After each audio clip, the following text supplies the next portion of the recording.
Welcome to Life on Maui. I am your co-host, Radhe Arcinega.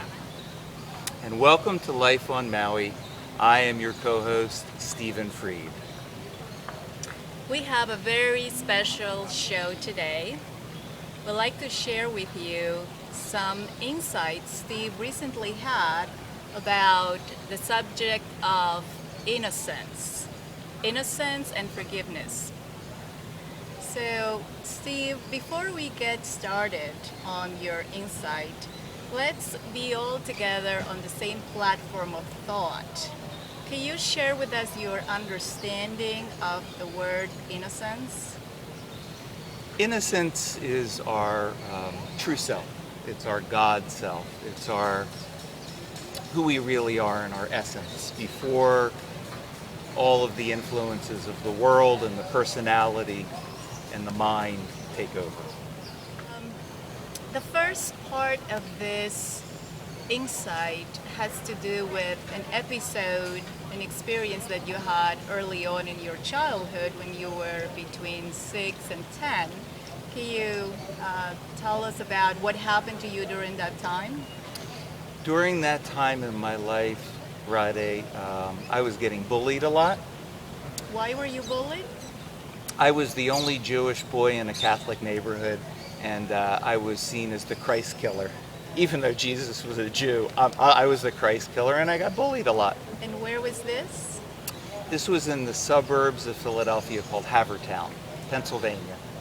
So what happened? Tell us more. You were bullied a lot, and what was going on inside of you? Inside of me, I was shrinking. I felt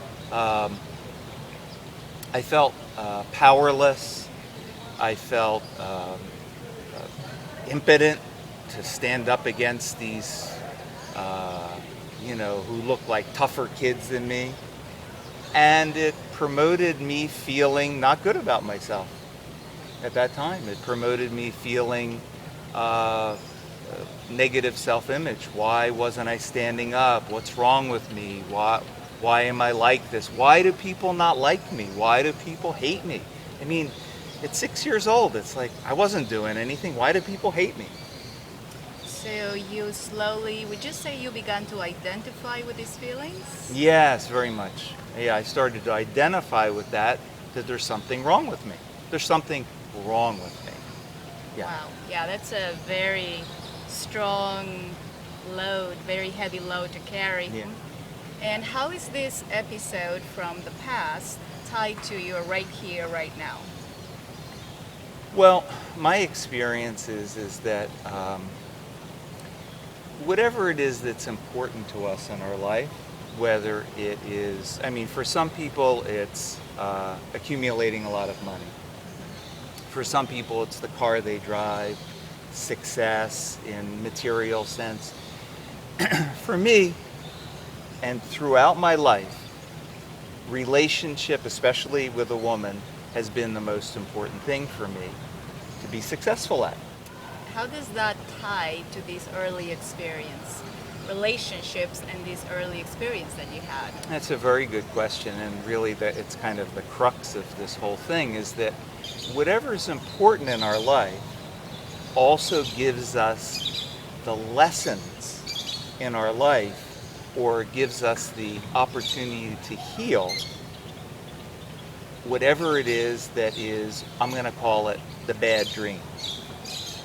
So, although... Well, let me stop yeah. you there for a moment, because this reminds me of something you said about those times when you were bullied, that oftentimes you felt that this was a bad dream. Yes. That having this experience appeared to you as a bad dream, Yes. and yet there was a side of you that could recognize this is a dream, a bad dream, this is not me, there's a distance, and there was a sense of innocence. Exactly.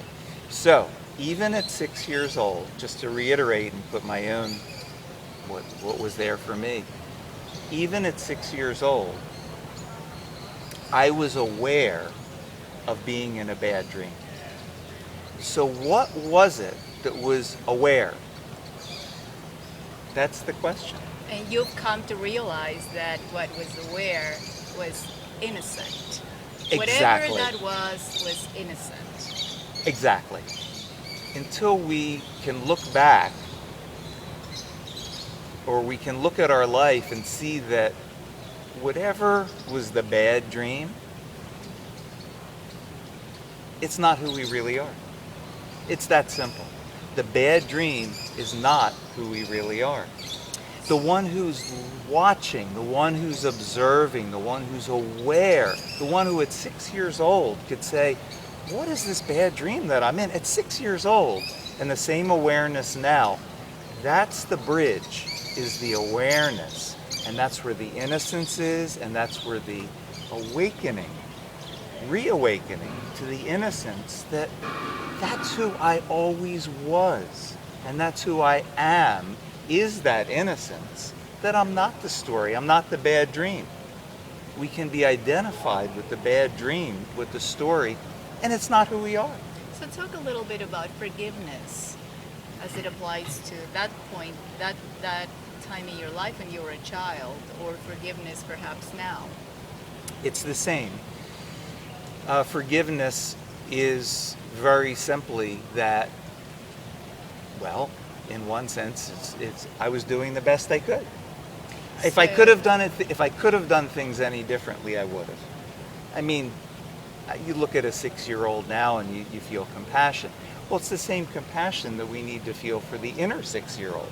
So does it sound like now that you can see how this episode in your childhood shaped a false identity, you can now look back and forgive that child that assumed that identity? Exactly.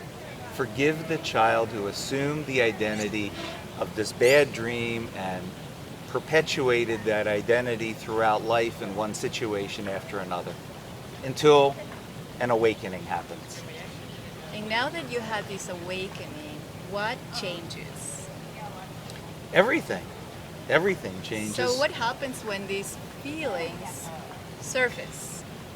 When the feelings surface, there's more there's more space, there's more room, there's more, it's like it breathes life, it breathes breath, it breathes sunlight into it so that it's not so sticky. So there's a relaxation. There's a relaxation. There's more room. There's more room. There's more expansiveness. It's not so sticky. That's the best word. How did you get into it? Was there any trigger? What brought you into trying to understand what's the root behind this feeling? Very good question. Well, let me rephrase this question no, again. I understand it. Oh, but for me. Ah, okay. So we looked at your childhood as shaping a part of you that identified itself wrongly with there's something wrong with me. And now you are experiencing an awakening where you are able to look back in time and say, well, that was an innocent child that mistakenly bought this idea that there's something wrong with me.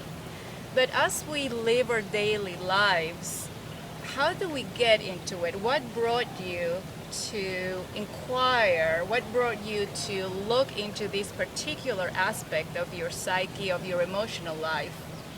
Was there a trigger? Was there something that led into that direction? Absolutely. It's like I was talking about at first. Whatever it is that's important in our life often presents also the opportunities.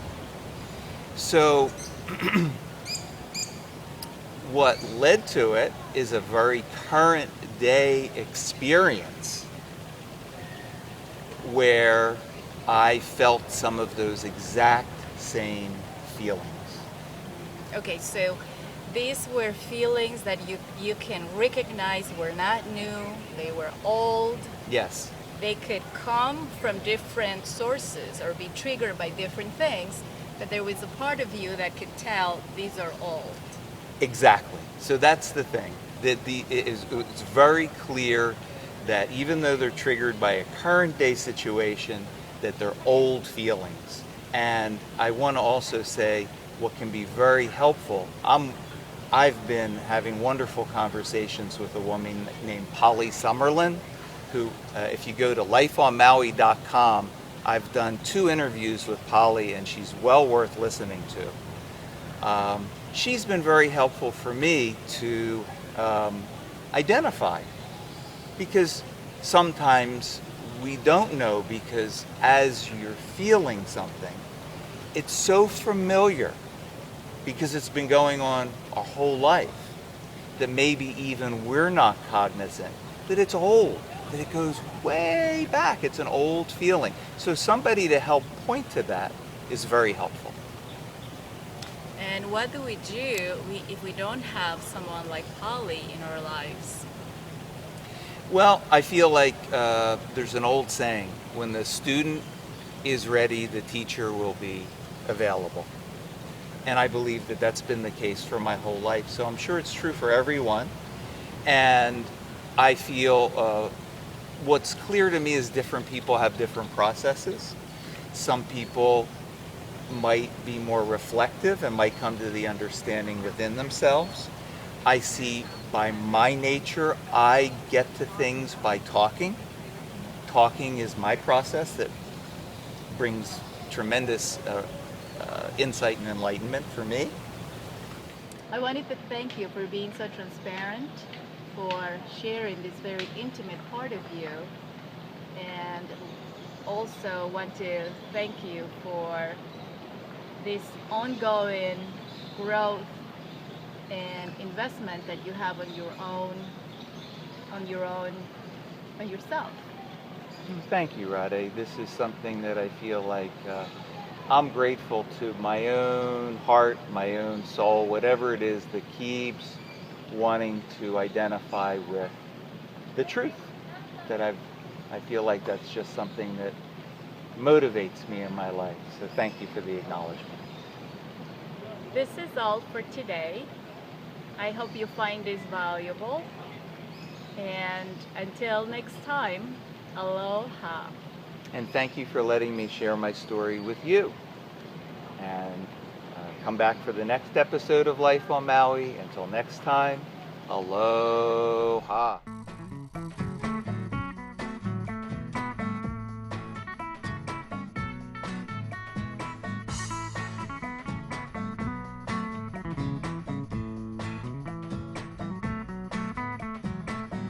Call me crazy, but I'm never giving up my dreams.